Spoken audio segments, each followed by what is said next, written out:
자, 예. 오늘은 이제 8장 나팔 환란에 대해서 이제 할 건데 본격적으로 이제 하나님의 그 환란과 재앙이 시작됩니다. 근데 이제 그 환란과 재앙이 시작하는데 그 상황을 전체 가운데에서 이 나팔 환란을 한번 좀 이해를 해봐야 되겠습니다.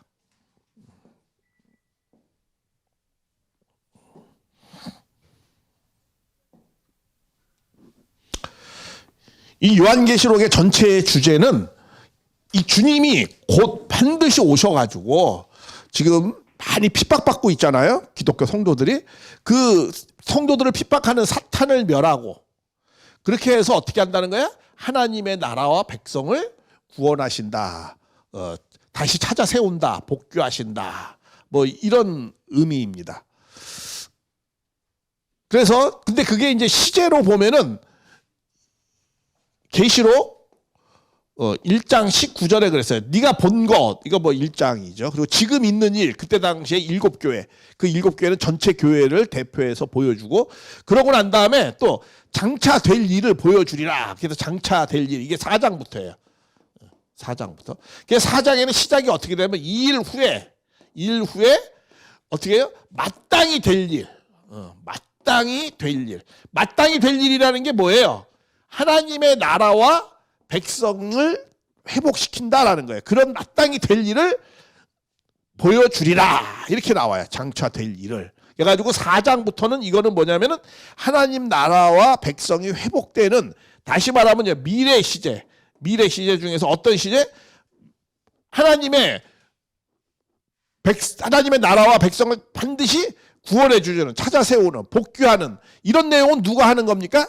재림 주님이 오셔서 하는 거잖아요. 그래서 이 미래 시제 중에서 이 4장부터는 무슨 시대로 본다? 재림 시대로 본다라는 거죠. 그래서 이 재림 시대에 주님이 와가지고 어떻게 한다는 거예요? 사탄을 멸한다라는 거예요. 먼저 사탄을 멸해야 되죠. 왜냐하면 땅을 주관하는 것은 지금 사탄을 중심으로 한 세력이 이 땅을 주관하니까 이 땅을 멸해야 되죠. 그래서 사탄을 멸하고 그 다음에 이제 하나님 나라 백성을 찾아 세운다. 그거는 이제 하나님 나라 백성을 찾아 세우는 건 19장부터의 내용입니다. 그러니까 4장부터 18장까지는 전부 사탄과 치열한 싸움을 통해서 하나님의 이 사탄을 멸하는 그런 내용입니다. 그래서 이 사탄을 멸하는 이 내용이 어떻게 멸하느냐? 5장에는 어린 양이 와가지고 7인을 떼시면서 하신다는 거예요. 7인을 떼시면서. 7인을 떼신다는 건 뭐냐면은 하나의 7단계의 과정을 거쳐서 하나님의 사탄을 멸하고 하나님의 뜻과 계획을 다시 찾아 세운다, 이런 내용입니다. 그래서 그 7인에 대한 내용이, 전체의 내용이 6장에 이제 나와요. 6장에 7인을 떼는 내용이, 전체적인 내용이 나옵니다. 그 나오는 그 과정의 내용을 좀 더 구체적으로 보면은 이런 내용입니다. 이 전체 흐름을 좀 잘 알아야 돼요. 이게 뭐냐면 7인을 떼신단 말이에요. 이게 이제 6장부터의 내용이 나오는 거죠.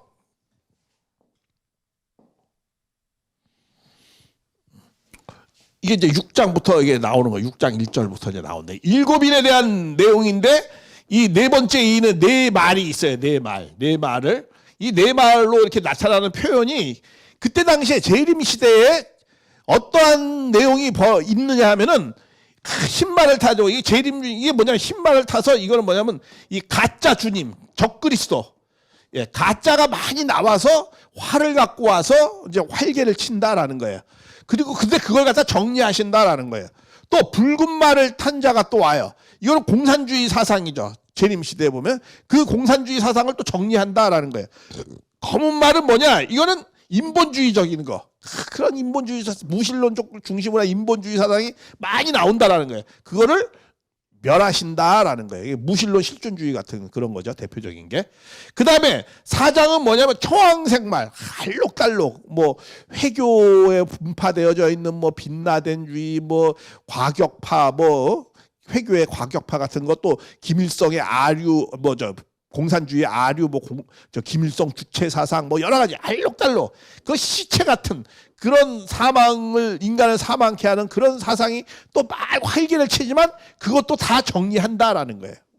근데 이런 정리하는 가운데 여기에 5장에는 뭐냐, 많은 순교자들이 생긴다라는 거야. 순교자들도 하나님이 영혼을 회복해 주실 것이다, 또 이렇게 말씀을 하셔요. 그러고 난 다음에 또 6장에는 뭐냐면 하늘과 땅이 전부 믿음이 없는 자들이 3분의 1이 아예 다 믿음이 없는 자들이 막 탁탁 떨어진다라는 거야. 그 떨어지는 내용들을 구체적으로 이제 여기에 지금 설명하고 있는 거예요. 이제 연장이 되어가지고 이게 이제 7일을 바로 다 떼서 여기서 끝나면 좋은데 이게 뭐예요? 나팔 환란이 나타나요. 그리고 나팔 환란에서 7 나팔 환란이 이제 또 이게 그러니까 이제 재앙이 확대되는 거예요. 왜 이렇게 확대가 되느냐? 다시 연장되는 거거든요. 왜 연장되냐? 인간이 책임 분담을 하지 못하면 하나님의 뜻과 계획은 연장이 된다라는 거예요. 그렇게 해서 또 이 나팔 환란 7 나팔까지 다 떼어지면 좋은데 이제 또 나팔 환란이 7번째 나팔에서는 또 7 대접 재앙으로 이게 나타나요. 그래가지고 또 연장이 돼요. 그래서 7 대접 재앙이 끝났을 때 7 나팔 환란도 끝나고 7 인도 전부 끝나는 거예요. 그래서 모든 재앙과 환란이 다 끝나고 19장부터 이제 하나님의 나라가 백성이 이런 내용들이 전개가 되는 거예요. 그러니까 이 내용은 6장부터 18장에 가장 내용이 전부 이 내용입니다. 7일을 떼시면서 그 안에서 또 연장돼서 나팔환란 대접재앙이 나오는 그런 내용들을 전부 말씀하시고 또 그걸 설명하고 이러는 장이에요. 그러면서 7일을 떼면서 재앙에 사탄이 멸하고 이 모든 재앙이 다 끝나고 하나님의 나라가 나타난다.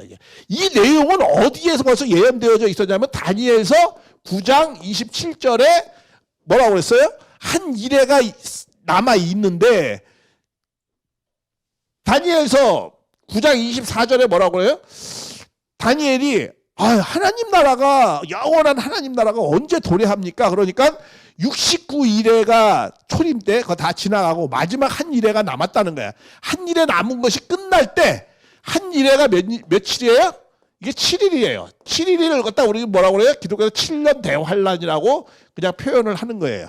1일을 1년으로 해서. 그러니까 이 7년 대환란이 반드시 끝날에 일어난 다음에 그러고 난 다음에 하나님의 나라가 영원히 의가 드러난다는 거예요. 그게 이제 계시록의 19장이고 한 일회의 내용이 바로 6장부터 18장까지의 내용이에요. 이게 이때 큰 환란이 일어나서 이 환란이 끝나야 하나님의 영원한 의가 드러난다라고 말씀하는 거예요.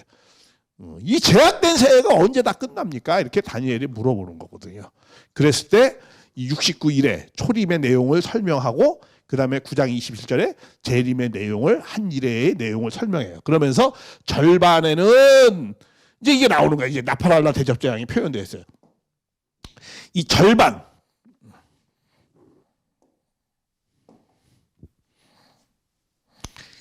이 한 일회의 절반은 제사와 예물을 드리지 못하는 게 나온다라는 거야. 누가? 사탄 편이 그렇게 한다는 거야. 그게 바로 뭐예요? 나팔 환란에 대한 내용입니다. 나팔 환란은 뭐냐? 그러니까 한울편을 제사와 예물을 한울편이 드리잖아요. 한울편을 사탄 편이 핍박하는 거예요. 핍박. 큰 환란을 겪는 거예요. 그 나머지가 이제 절반이 남았을 거 아니에요? 그 이걸 갖다 뭐래? 나팔 환란은 다른 말로 뭐예요? 전 3년 반이다라고 해요. 7년에 전 3년 반. 그 다음에 대접재앙은 어떻게 해요? 대접재앙이 또 나머지 대접재앙이 이거는 후 3년 반인데 후 3년 반 나머지 후 3년 반 대접재앙. 이거는 뭐냐면은 한울편이 사탄 편을 전멸을 하는 거예요. 전멸. 심판을 하는 거예요. 싹 없애버리는 거예요. 전멸이 돼야 되잖아요. 그래서 그 다음에 19장부터 하나님 나라가 나타나는 거예요. 그래서 이 지금부터는 뭐예요? 이 나팔 환란에 대해서 말씀하는 거예요. 다시 말하면 뭐냐면 사탄편이 하늘편을 핍박하는 내용이에요. 왜 이런 현상이 벌어지느냐면 오시는 주님을 불신해서 이 율법을 바로 끝날 수 있는데 오시는 주님을 불신하면 어떻게 한다는 거야? 이 재앙이 환란이 연장된다라는 거예요. 근데 이걸 꼭 절대적으로 이루어진다는 것이 아니에요. 경고의 메시지지만 결과적으로는 이렇게 되었어요, 사실은. 그래서 이 나팔 환란에 대한 내용이 8장부터 나오거든요. 그 내용을 한번 이제 보겠습니다. 그래서 이런 흐름 가운데에서 우리가 잘 봐야 되겠습니다.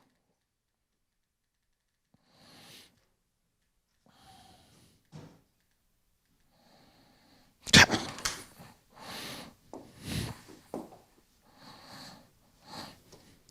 일곱인을 떼는데 이 일곱 번째 인 아까 이거죠. 일곱 번째 인을 뗄 때 어떤 현상이 벌어진다? 나팔 환란과 환란이라고 그랬어요. 이걸 환란. 이건 하늘편이 핍박을 받는 거죠. 환란. 그다음에 대접, 재앙. 이게 전 3년 반. 이게 후 3년 반. 합쳐서 뭐야? 7년 대환란. 이런 내용입니다. 성경에는 7년 대환란이라는 말이 없습니다. 다니엘서 9장 27절의 내용을 한 이래를 7년 대환란이라고 그렇게 말하는 거예요. 제가 저번에도 말씀드렸죠. 7년 대환란이 일어납니다. 그랬을 때 그럼 7년 대환란이라는 게 어디 있어요? 성경에. 그러면 7년 대환란이라는 건요 하면서 다니엘서가 9장 27절을 찾지 않고 다른 데도 7년 대환란 뭐 이렇게 찾으려고 막 하잖아요. 그럼 그 사람은 뭐다? 계시록을 모르는 사람이에요. 그냥 누구한테 아까 말씀처럼 기동량 들어서 그냥 누구라니까 그냥 들은 거예요. 그건 다니엘서 9장 27절 한 이래를 7년 대환란이라고 일반적으로 해석하는 거예요. 자, 그래서 이 일곱째 마지막이 이제 일곱째 째는 것이 이제 연장돼 가지고 이제 나팔 요건 이제 환란이면 재앙이 아니고 환란이 이제 시작되는 거예요. 그래서 이제 이것도 잘못해요. 나팔 환란은 이제 8장부터 14장까지에 이제 쭉 나와져 있는 겁니다. 그러니까 8장하고 9장에 이제 나팔 환란이 나오고 10장부터 14장까지는 이 나팔 환란에 대한 구체적인 설명이에요. 그래서 14장까지 나오는 거예요. 그리고 그래서 이제 적그리스도로부터 사탄편으로부터 하나님 백성이 받는 이 핍박이죠. 핍박으로 이게 42달이라는 건 뭐예요? 42달. 이거 3년 반이잖아요. 그렇죠? 3년 반. 1260일. 뭐 이런 다 같은 말입니다. 이 42달, 1260일, 3년 반 이게 나오거든요. 예. 이 8장부터 14장까지 그런 내용들이 나오는데 그건 다 이 핍박받고 박해받는 그런 기간입니다. 그래서 그걸 하늘편이 핍박받는 거는 뭐라고 그래? 그걸 탕감한다라고 말씀을 하는 거예요. 왜 하늘편이 이렇게 먼저 핍박받느냐? 하나님의 나라는 항상 선한 사람이 핍박과 희생을 통해서 누굴 구한다? 악을 구한다 이거예요. 그래서 항상 하늘편이 먼저 고난받고 핍박받는 거예요. 그게 하나님의 뜻을 이루는 성취하는 방법이에요. 그래서 여기서도 이 나팔환란 하늘편이 먼저 핍박받는 내용이 나오는 거예요. 그러나 이거는 본격적으로 하나님이 이제는 어떻게 한다는 거예요?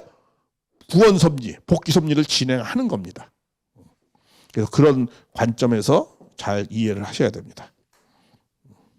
이게 엄청난 중요한 관점입니다. 이런 관점을 이해하지 못하면 요한계시록은 절대 풀 수 없어요. 왜 나팔환란이 먼저 생기지? 하늘이 왜 먼저 핍박받는 현상이 생기지? 항상 하나님이 악을 구원할 때에는 하늘편이 먼저 어떻게 하는 거라고요? 희생과 봉사와 그런 걸 통해서 악을 구원하는 방식입니다. 그래서 항상 하늘이 먼저 핍박을 받는 거예요. 그래서 나팔환란이 나옵니다. 그래서 일곱 번째 일을 떼실 때 잠시 동안 반시 동안은 뭐예요? 반시. 이거는 어떤 문학적 표현이죠. 잠시. 뭐 반시 동안이니까 30분 동안 고요했다.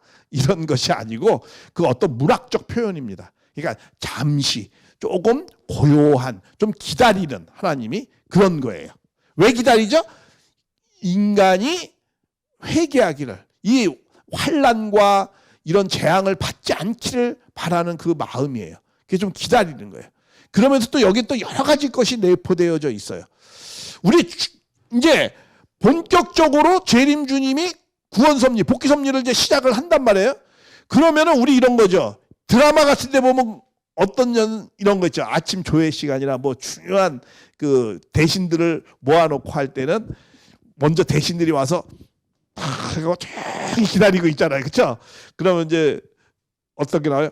왕이 납시오. 그러면 이제 이런 거잖아요. 그죠? 그런 분위기 약간 그런 겁니다. 이게 잠시 고요한 거예요. 이제 아주 중요한 그런 이제 일이 벌어지기 때문에 이제 주님이 납시는 아주 그러한 중요한 상황 속에 지금 있는 겁니다. 그래서 아주 긴박한 어떤 그런 상황이라고 볼 수 있는 거죠. 그래서 이 나팔한란을 생각하면서 우리는 이것이 이런 것들이 우리 각자의 신앙에서도 우리가 또 적용이 돼야 되잖아요. 그렇죠? 그러니까 이런 나팔한란을 보면서 이런 내용을 말씀을 하는 이유는 우리가 나의 관계, 내가 하나님과의 관계, 나 자신을 한번 돌아보라는 거예요.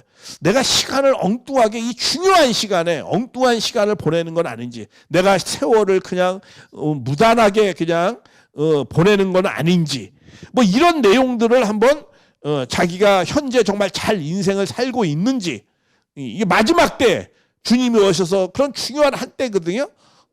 그런 때에 우리의 삶을 돌아봐야 되는 거죠. 특히 주님이 오시는 동시대에 우리는 살아가고 있어요. 이 주님이 오실 동시대에 우리의 삶의 자세는 어때야 되고 우리의 신앙의 자세는 어때야 되는가. 특히 기독교인들한테는 그 주님이 오시는 한 날을 얼마나 기다렸어요. 지금은 많이 퇴색됐지만은 60년대 70년대만 해도 엄청 기다렸어요. 주님을.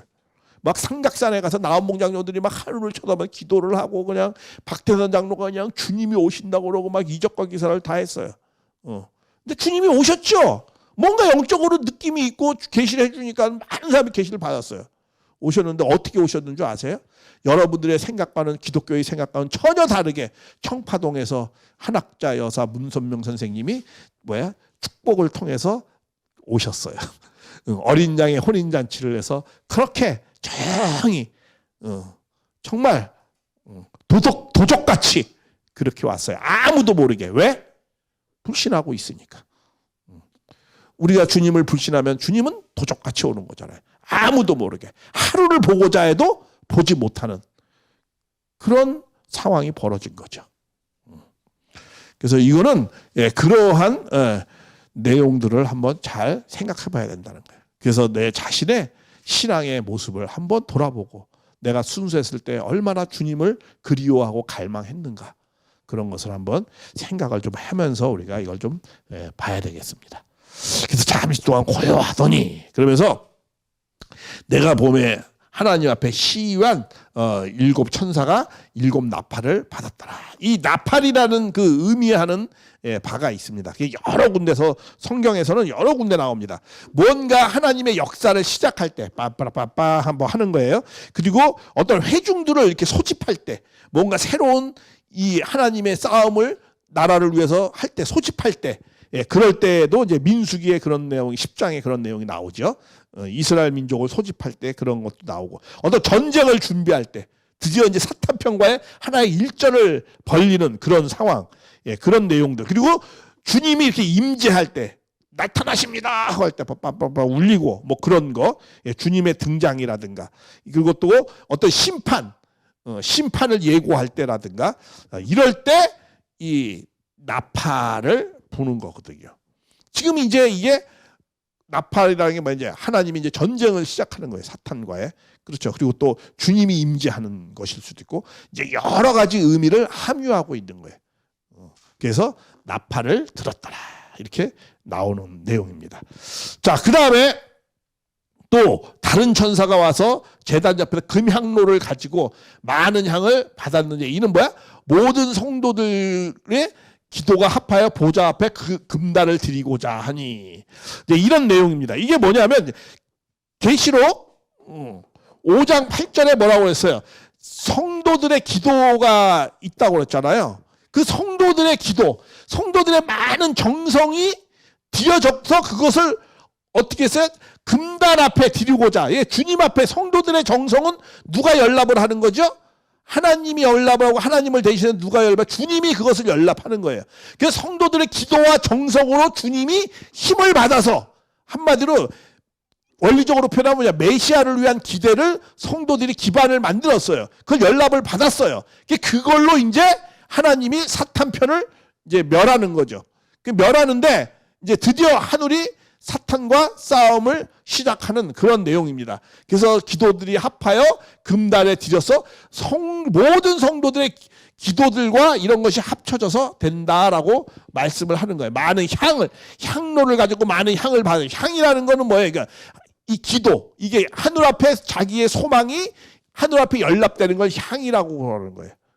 그래서 금단 앞에 그 성도들이 뭐예요? 대접을 성도들이 정성을 드린다는 걸 또 대접이라고 했잖아요. 그거 왜 대접이라고 하느냐면 옛날에는 성도들이 기도하고 정성을 드릴 때 이렇게 대접에다 기름을 이렇게 놔요.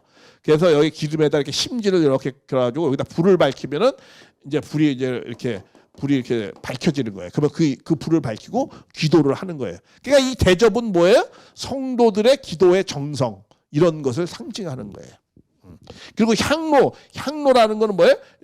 그 정성이 하늘 앞에 연락된다는 거예요. 그래서 많은 성도들의 희생과 정성이 연락됨으로 인해서 재림 시대를 열은 거예요. 우리 예수님이 십자가에 달리고 난 다음에 재림 주님이 2000년 만에 오시잖아요. 오는데 왜 이렇게 오래 걸렸어요? 많은 성도들의 기대와 정성이 들여서 그게 쌓여서 그것을 기대가 되어져야 주님이 오는 거예요.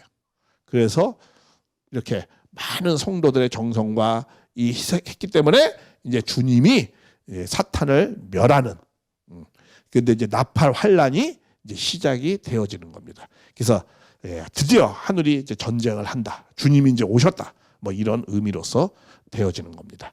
그래서 이제 4절에는 향연이 성도의 기도와 함께 이렇게 나오잖아요. 그렇죠? 성도의 기도와 함께 천사의 손으로 하늘 앞으로 어떻게 돼?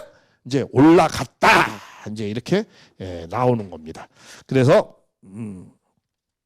이게 뭐든지 이렇게 향로에 정성하면 이게 향연의 성도들이 이렇게 해가지고 이제 이렇게 천사의 손으로부터 이렇게 이제 천사가 이렇게 해서 하나님 앞에 가게 됐다라는 거예요. 이게 유대인들은 항상 우리들의 인간들의 성도의 정성과 이런 것을 중간에 역할을 해주는 걸 천사를 빌려서 이렇게 한다라는 그런 표현이 있거든요. 항상 유대인들은 천사를 숭배했기 때문에 그래서 이제 이런 표현이 되어지는 겁니다.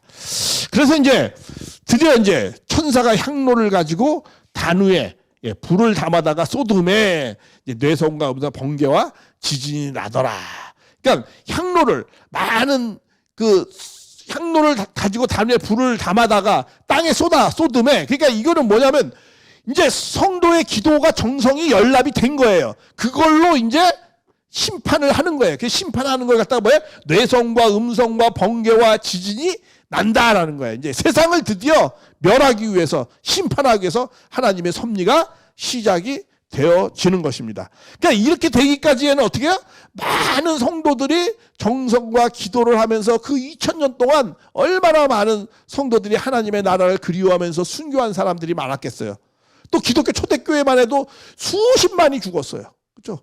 그리고 그 기독교 로마 박해시대 때는 수백만이 다 죽어가지고 카타콤에서 평생을 살고 지하 동굴에서 그렇게 살아가면서 주님이 올 날만을 기다리면서 정성을 들였어요. 그러니까 얼마나 많은 순교자들이 했겠어요. 이제 그것이 다 이제 꽉 찼다는 거야. 그래서 이제 하나님의 심판이 임해지는 겁니다. 주님이 와가지고. 그래서 우리도 참 이런 예가 많죠. 그러니까 하나님은 성도와 기도의 그런 것을 연락을 안 하는 게 아니에요. 어떨 때는 이렇게 기도를 했는데 이렇게 안 이루어지지. 그러니까 하나님은 그것이 차야만 돼요. 어느 정도.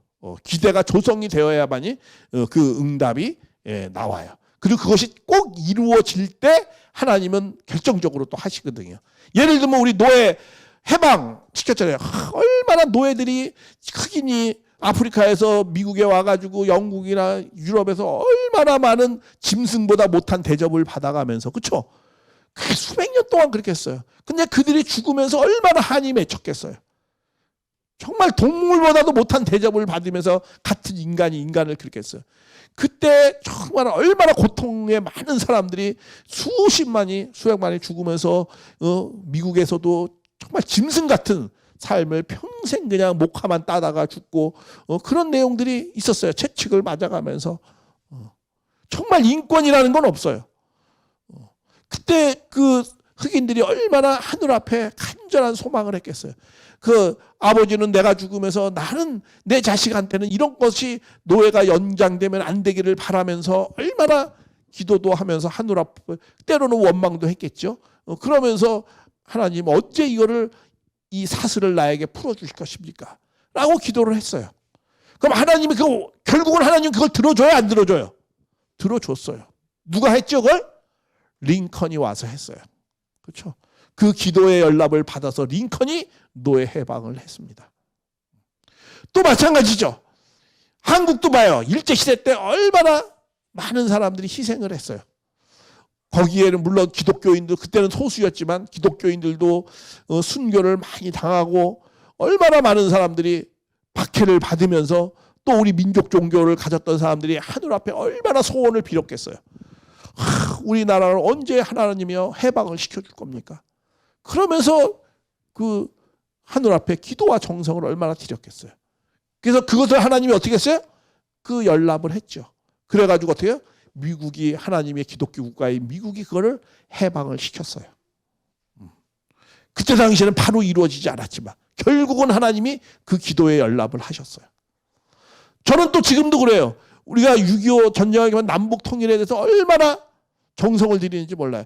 아마 이 전 지구상에서 남북 통일에 가장 정성 들이는 단체가 어딘 것 같아요? 실제적으로 통일교밖에 없어요. 그래서 제일 앞장서 뭐예요? 참부모님. 모든 전력을 다 바쳤어요.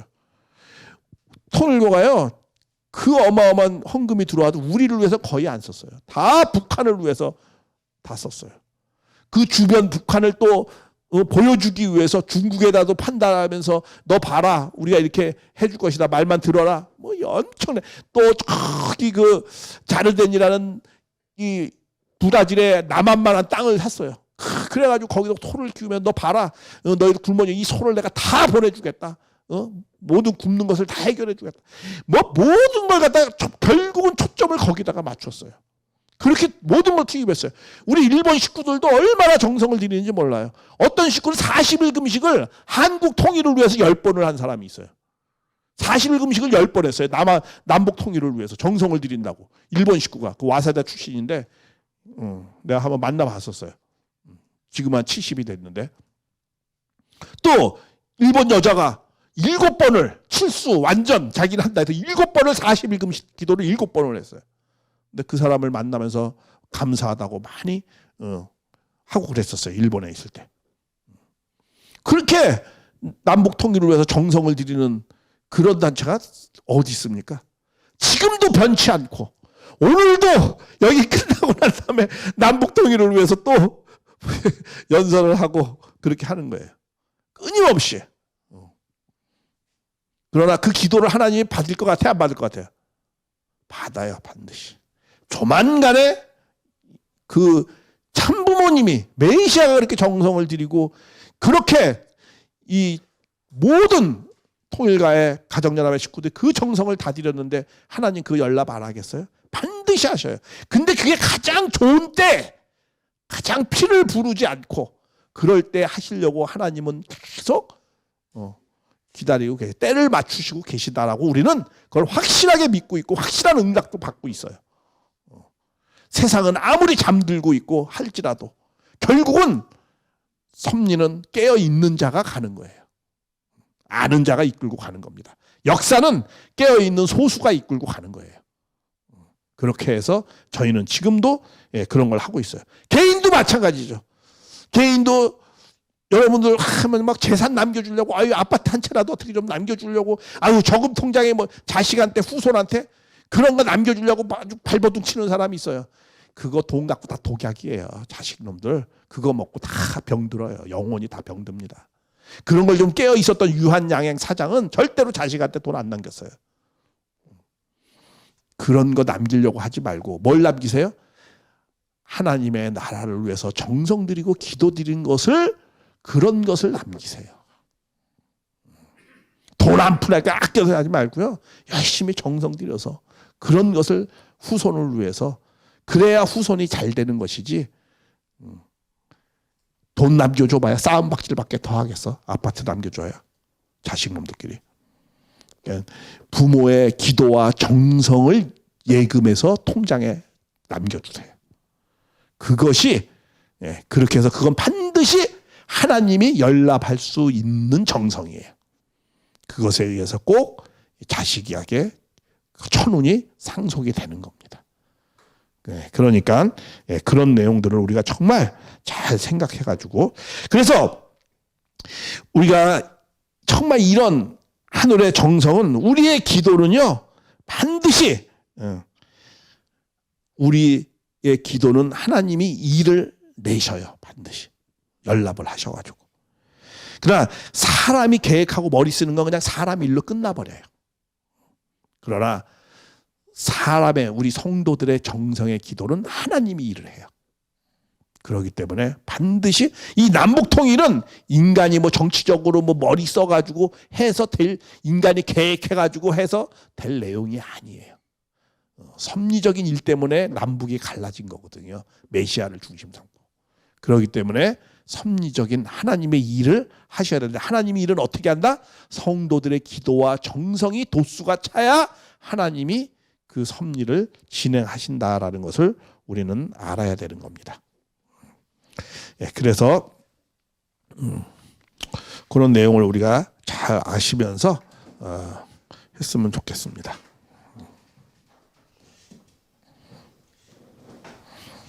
제가 이 시편을 한번 우리가 좀 보겠습니다. 시편에 이 내용은 왕궁의 악사가 이렇게 쓴 거예요. 악사가 글을 쓴 건데, 이것을 우리에게 좀 신앙하는 사람의 시사하는 바가 좀 있어서 제가 이거를 좀 넣습니다. 갑자기.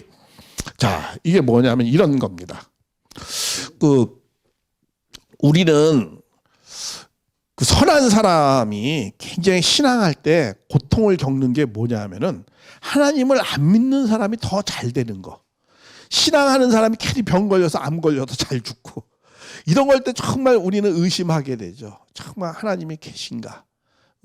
이런 생각을 많이 하잖아요.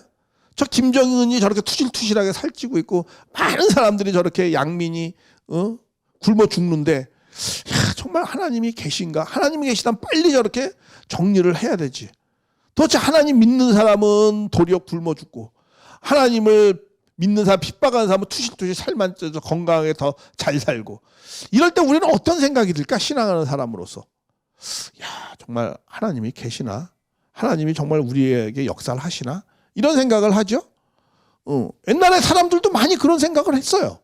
그런 내용을 쓴 내용이 있습니다. 그걸 한번 볼까요? 하나님이 참으로 이스라엘의 마음이 정결한 자에게 선을 행하시나, 악인이 형통함을, 악인이, 내가 근데 참으로 하나님이 이스라엘 마음이 정결한 자에게 선을 행하시는 것 같지만, 보면 내가 악인이 형통함을 보고, 오만한 자가 아주 잘 되는 것을 보고 정말 마음이 괴로웠다라는 거예요. 타인과 같은 고난이 없고 타인과 같은 재앙도 없다는 거예요. 그러니까 저들은 뭐 고난을 받지도 않아요. 안 믿는 사람들이. 그래서 그냥 교만함이 목걸이와 강포가 저희 입는 입에 살찌움과 눈이 솟아나며 소득이 마음에, 그리고 저희들은 저희는 능욕을 악하게 압제하고 막 거만하게 말하고, 저희 입은 하늘에 두고 저희 혀는 땅에 두고 다니라. 거만하고 막 이렇게 하고 막 다닌다는 거야. 참 너무 형통하게 잘 되고 있다는 거야. 그러니까 어떤 생각이 드냐면 내가 내 마음을 정갈하게 하고 기도를 열심히 하고 내 손을 무죄하게 살고 선하게 살고 죄 없이 사는 게 어떨 때는 실로 뭐라 어떻게 생각한다? 이거 헛된 거 아닌가? 허무한 거 아닌가? 내가 뭐 이렇게 순결하고 선하게 사는 게 뭐 이렇게 정말 잘하고 있는 건가? 안 믿는 저놈은 더 잘 돼 그냥. 나는 이게 좀 헛된 일을 하는 게 아닌가? 그래서 내가 어쩌면 일을 알까 생각하는데 내가 심히 곤란해진다. 난 괴롭다는 거야. 그래서 그런데 어느 날 그렇게 이 사람들이 그렇게 교만하고 알고 봤더니 어느 순간에 어떻게 됐다는 거야. 저희가 졸지에 황폐하게 되고 전멸하였다라는 것을 봤다는 거야. 뭐 거만한데 어찌면 자식 때 이제 가서 훅딱 막 망하고 이런 말 이제 부자가 뭐 3대를 못 간다고 뭐 그런 말도 있고 완전히 망했다는 거야. 그래서 주여 사람이 깨는 그 꿈을 무시한 것 같이 주께서 깨시는 걸 보니까 뭐야? 저희 형상들을 다 멸시해서 없애버렸더라라는 거야. 그래서 그러면서 하나님은 내 이러한 마음을 하나님은 내가 항상 주와 함께하니 주께서 내 오른손을 붙드셨다라는 거야. 그리고 나를 주의 인도하러 인도하시고 후에는 영광으로 나를 결국은 영광으로 나를 영접해 주셨다라는 거예요. 그래서 하늘은 그러니까 내 마음을 정하며 내 성격을 무지하며 실로 헛되도다. 그러면서 내가 어찌할까 생각할지도 심히 곤란했다는 거예요. 그러나 저희가 졸지에 저들은 다 황폐하고 이렇게 되었다는 거예요. 그래서 내가 마음을 이렇게 다시 깨닫게 되었다라는 거죠. 그러면서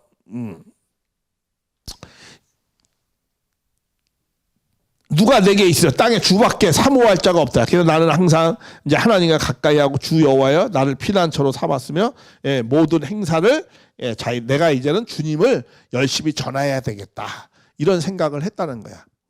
어느 순간에 이렇게 내가 잘 여기 깨달았다는 거야. 이거는 뭐야? 저들이 정말 잘 되는 걸 보고 시기하고 질투하고 내가 정말 이렇게 사는 게 헛된 거 아닌가 이렇게 생각을 했다는 거야.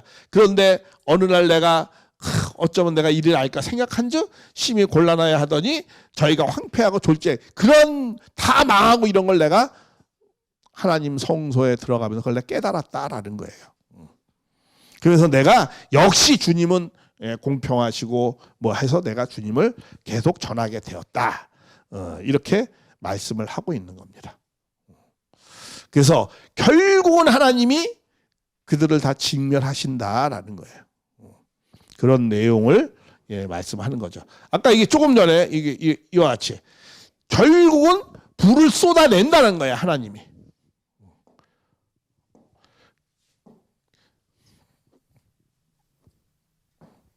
결국은 불을 담아서 쏟아낸다는 거예요. 심판을 하신다는 거야. 악인은.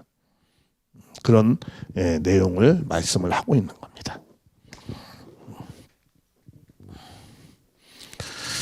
자, 그래서 이제 이 또 여섯 번째, 이제 드디어 이제 나팔 불기를 이제 시작하였더라. 불기를 준비한 것을 이제 시작했습니다. 그래서 첫째 천사가 나팔을 부니 피 같은 우박이 나와가지고 땅에 쏟아지매 땅의 3분의 1이 어떻게 되는 거야? 수목의 3분의 1이 각종 풀의 3분의 1이 다 타버렸다라고 말씀을 하고 있습니다. 드디어 이제 재앙이 임하게 되었다라는 거예요. 자, 우리는 이런 생각을 합니다. 어떤 재앙이 임하잖아요. 어떤 나쁜 일이 임하게 되잖아요. 그러면 보통 세상 사람들은 이런 생각하죠. 벌 받은 거야. 인과응보적으로 생각하죠. 너 이렇게 했으니까 너 이렇게 벌 받는 거지. 인과응보적인 그런 것으로 해석을 많이 합니다. 그러면 이런 생각할 수 있죠. 우리 선한 사람이 잘 했는데 뭔가 우리도 곤란한 일을 겪는 경우가 있잖아요. 그러면 이거 나도 뭐 그러면 도리어 우리는 어떻게 생각해요? 그럴 때는 잘못하면 이제 신앙을 버리게 되는 경우가 있잖아요. 내가 잘못 믿은 거 아닌가? 뭐 이런 생각을 할 수 있죠. 우리는 그 어려움을 겪는다든가 할 때 우리는 어떻게 생각을 해야 되느냐? 우리는 그거를 중요한 게 있어요. 우리가 신앙을 하면서 우리는 그것을 탕감 복귀라는 관점에서 우리는 무엇을 생각하세요? 이 고난을 받는 거를 탕감 복귀라는 관점에서 우리는 해석을 해야 되는 겁니다. 그게 무슨 말이냐면은 우리가 하늘 앞에 돌아가기 위해서는 있잖아요. 타락한 인간이 하늘 앞에 가기 위해서는 그냥 갈 수 없어요. 왜? 내가 여기 타락한 것이 있어요. 타락한 것이라는 건 뭐예요? 죄값을 받아야 될 게 있어요. 죄값이라는 건 뭐냐면 나의 자범죄도 있고 또는 뭐도 있어요? 조상죄도 있어요. 조상죄. 또 원죄도 있고 뭐 연대죄도 있고 뭐 그런 게 있는데 이런 죄값을 정리를 해야만이 왜? 하늘 앞에 가려면 어떻게 돼요? 순수하고 순결한 모습으로 내가 성결된 마음이 돼야 가거든요. 그러니까 내 죄악된 마음, 악한 내용을 갖고는 하나님 앞에 갈 수가 있어요? 없어요? 없어요. 그러니까 이것을 갖다 어떻게 돼요? 정리해야 돼요. 죄악된 것을 정리해야 돼요. 그 죄악된 것을 정리하는 방법이 뭐예요? 탕감을 통해서 복귀한다는 거 뭐야? 하늘 앞에 가는데 하늘 앞에 갈 때 뭐 해야 된다는 거야? 탕감을 통해서 복귀해야 된다라는 거예요. 그건 내가 원래 위치의 상태에서 내가 떨어져 있어요. 타락한 인간이 원래 순수하게 살아가야 되는데 죄악된 인간으로 살아갔어요. 죄악된 인간이 원래 하나님 앞에 돌아가기 위해서는 반드시 탕감을 해야 된다 이거예요. 탕감을 한다는 말은 쉬운 말로 표현하면 뭐야? 죄값을 갚아야 된다 이거예요. 죄값을 갚아서 내가 순수한 내용을 갖고 하나님 앞에 나아갈 수 있다라는 겁니다. 그렇기 때문에 우리가 받는 것은 우리가 이렇게 고난을 받는 것은 그거는 뭐냐면은 우리가 그런 고난 속에서 우리가 하나님 앞에 점점 가까이 가기 위해서 하나님이 나에게 고난을 주신다라고 생각을 해야 돼요. 내가 죄를 받으니까 인과응보해서 너가 죄 지었으니까 그렇게 죄값을 받는 거야 막 이러면서 더 나아가서는 우리는 어떻게 돼요? 이 재앙이 임할 때 겁도 주는 거거든요. 겁주는 해석도 하거든요. 너 벌 받은 것이다. 막 이렇게 겁주면서 이렇게 해석을 하는 경우도 있잖아. 너 이렇게 예를 들면 내가 교회 다니다가 안 다녔어. 그런데 뭐 어떤 환난을 좀 겪었어. 그럼 너 죄 받은 거야. 너 하나님이 벌 주신 거야. 이렇게 겁주기 해석을 하는데 그렇게 하면 안 된다라는 거야. 그런 것이 아니고 그런 고난을 통해서 내가 하나님 앞에 나를 더 가까이 오게 하려고 이 세상을 끊게 하고 하나님 앞에 가까이 오게 하려고 하는 거구나 라고 하면서 무슨 식으로 해석을 해야 돼요? 탕감복귀식으로 해석을 해야 된다 이거예요. 하나님의 역사하심을. 무슨 겁주기식을 해석한다든가 아니면 너 죄를 받으니까 이만큼 죄 지었으니까 넌 이만큼 벌 받는 거야. 이게 율법적으로 인과응보적으로 그렇게 해석하는 것이 아니고 우리는 하나님 앞에 나를 가까이 가게 하기 위해서 탕감을 통해서 죄값을 지불해서 하나님 앞에 나를 가까이 가게 하고 그리고 그걸 통해서 하나님이 사랑으로 나를 다시 인도하려고 하는구나 라고 우리는 깨달아야 된다라는 거예요. 그래서 우리는 그렇게 생각을 할 때 우리는 영생의 길을 가는 거죠. 그 영생이라는 게 뭐예요? 자유와 기쁨과 희락의 세계로 우리는 다시 가는 것이다 라는 거예요. 다시 말하면 뭐예요? 잃어버린 에덴을 다시 찾아가는 거죠. 우리는 다 에덴에서 다 쫓겨나서 살았잖아요. 우리는 그런 죄값을 지불하면서 잃어버린 에덴으로 다시 우리는 찾아가는 것이다 라는 거예요. 그래서 그런 정말 영광의 관문을 가기 위한 하나의 탕감을 지불하고 가는 것이다 라고 우리는 해석을 해야 되는 거예요. 이게 하나님이 사랑하고 용서해 주시면서 우리를 이끌어가는 방식입니다. 그러니까 두 가지 겁주기 해석을 해도 안 되고 인과응보적으로 해석을 안 되고 어떻게 해석을 해야 된다는 거예요? 탕감복귀식으로 해석을 해야 된다는 거예요. 어떤 것을? 고난을 당했을 때. 고난을 당했을 때 벌 받는 것이다. 아니면 너는 죄값을 받는 거야. 이렇게 생각하지 말고 하나님이 나를 더 가까이 영광의 길로 가기 위해서 연단을 시킨다는 거죠. 그렇죠? 고난과 연단을 시켜서 하나님이 나를 인도해 주신다. 내가 어떠한 어려움이 있다 하더라도 나는 하나님 앞에 나아간다라는 그런 내용들을 우리가 보여주면서 감사함으로 갈 때 우리가 영생의 길을 갈 수 있다라는 것을 알아야 된다라는 거죠. 그래서 여기서 지금 하나님이 본격적으로 나팔을 불어서 환란이 지금 있는 거예요. 환란이 있는데 이 환란을 우리는 죄값을 받는다, 인광보다 이런 걸로 해석하지 말고 하나님이 우리를 복귀하기 위해서 하나님 품으로 돌아오게 하기 위해서 이렇게 재앙을 내리면서 시작을 한다라는 것으로 우리 깨달아야 된다 이거죠. 그래서 이제 본격적으로 1절부터 첫 번째 나팔 환란부터 이제 말씀을 드리겠습니다. 잠시 쉬겠습니다.